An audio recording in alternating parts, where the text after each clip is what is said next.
Hi, Islamic Dad here.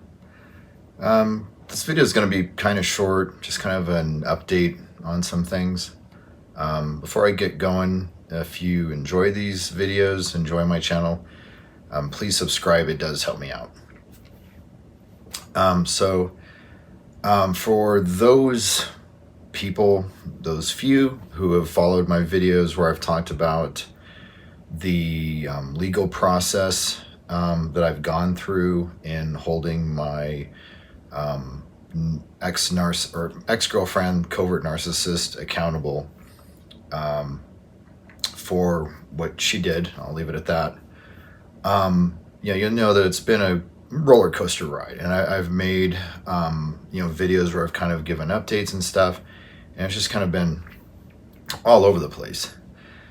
And so she pled guilty on I think it was like May 15th, and at that point I was completely caught off guard because, I mean, again, like, what type of narcissist ever pleads guilty to anything?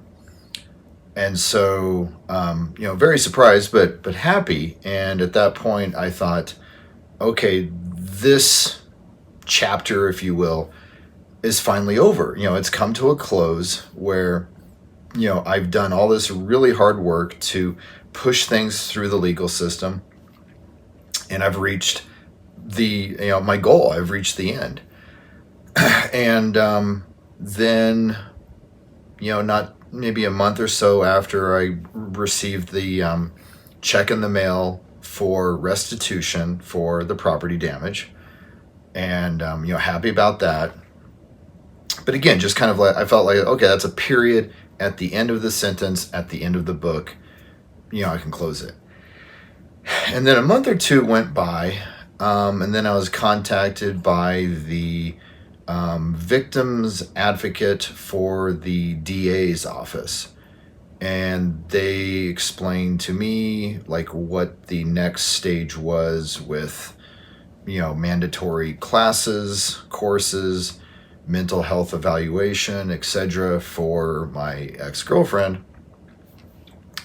And also one, that I would be given an update from the training, or we'll say therapist, and that I could also submit information in the other direction that I felt important to make the most out of the therapy, which I thought was good. I mean, honestly, I was surprised. I didn't know there was anything in the legal system after the judgment that involved the victim having a say or even being informed of what the hell's going on.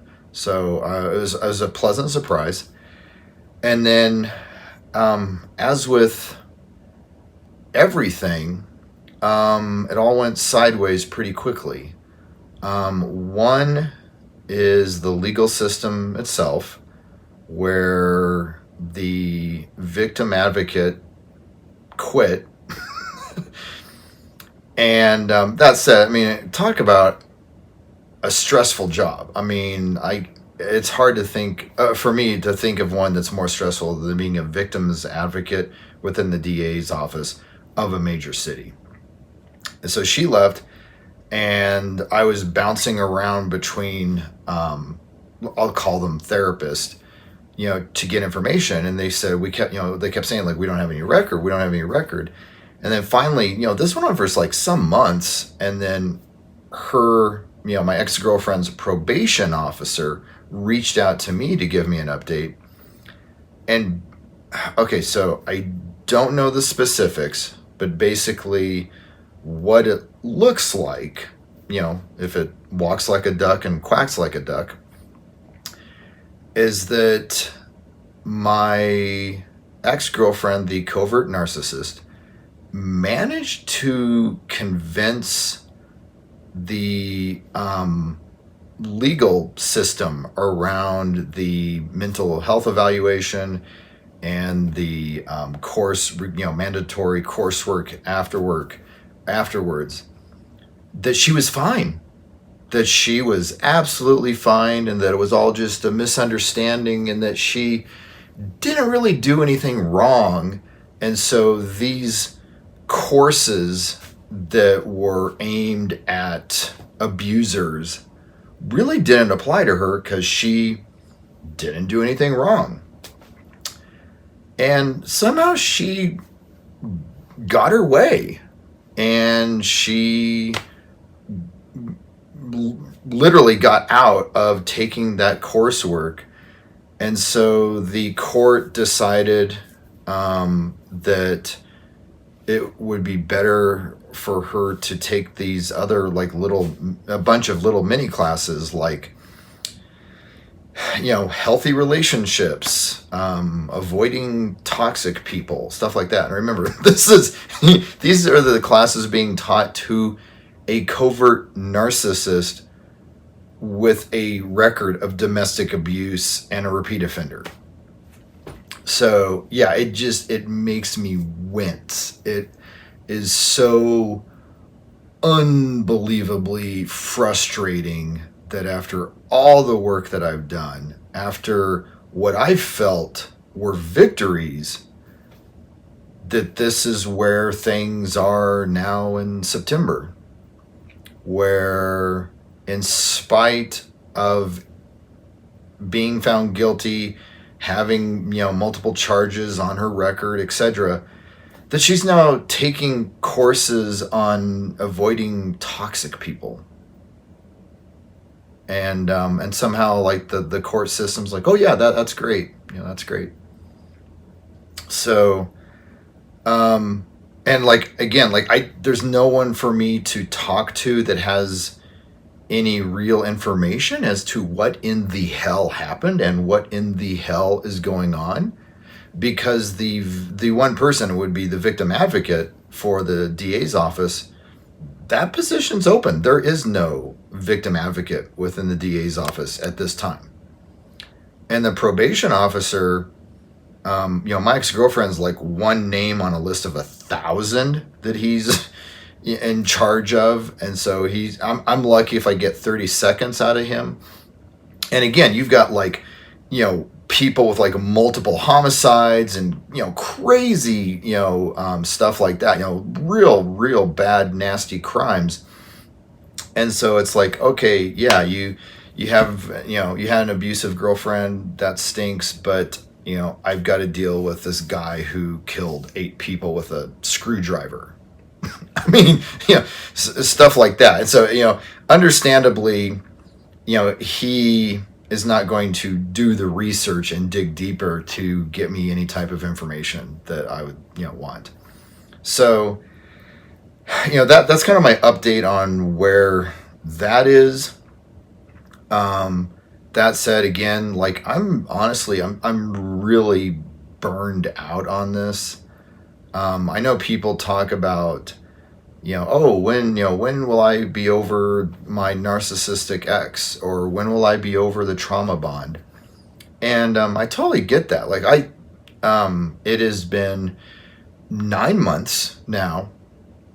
I think about her every day. I wish I didn't. I miss the good times. And that's the thing. It's like, if you've been in a relationship with a narcissist, you know how hard it is to put that in the past, because your brain plays tricks on you. You don't, one part of your brain is like, oh my God, this is the most in love I've ever felt. And the other part of your brain's like, it was a lie. Stop just swimming in your memories. It was a lie. So, but yeah, I mean, that's kind of where I'm at. I'm not quite as bad because, at least for me, I ended the relationship, and I ended it because I was miserable. The last year out of a 4-year relationship, and it was hell on earth. I felt more alone in that relationship than I do single. And so I remember how distant she was, how dismissive, how low of a priority I was, how there was never any real talk about a future or anything like that. I mean, it was just horrible. And so I do have those bad, it may sound funny, but it's like I do have those bad memories that I can count on to like bring me back to reality. And so, yeah, I do think about her every day, and I do, pull myself back, and, by focusing on, the last year of the relationship, and honestly, how it ended. It ended badly enough that I had to, press charges. So, but, all of that combined, I'm just really exhausted. I mean, I'm exhausted, as everyone can imagine, from just trying to get off the trauma bond train, if I can call it that. And also just burned out from spending so much energy trying to do the right thing and move things through the legal system. And I feel like I did that really well and really successfully for 9 months. And now she's pulled a fast one. So, I'm going to do a video, back to back with this, where I'll kind of, approach that from a different angle. But yeah, I'm just kind of burned out on that. And, and like I think I may have hinted at, some of my other videos recently, I don't like always, repeating myself about the same topics. And I don't want to do like every other narcissist channel on YouTube where I make the same video 5 times. It's like, oh, but now I'm wearing this shirt and now I'm outside. But I'm saying basically the same thing. I think that's a waste of my time. It's a waste of your time. So, I may, start moving more focus and energy towards what I thought originally was going to be like a dating channel on YouTube, but then I thought even that was like so focused that I wouldn't have fun doing it. And so I thought just more of like a 2023 or life in 2023 channel, just because things are so weird right now just in America, in the world. And I don't mean just simply dating. It's just there's so much weirdness right now. And I talk to a lot of people with different perspectives, and they just kind of all, nod their head and agree. It's just like, this is bizarre. And so I thought that would be a good outlet to kind of bring up those topics and issues and, share my thoughts, and hopefully in the comments get some feedback from viewers. But yeah, so this has been kind of my 9-month checkup, and also kind of an update on what was going on with like all the effort that I've put through getting stuff pushed through the legal system. So hopefully this has been entertaining. I don't know if it's been helpful. Thanks.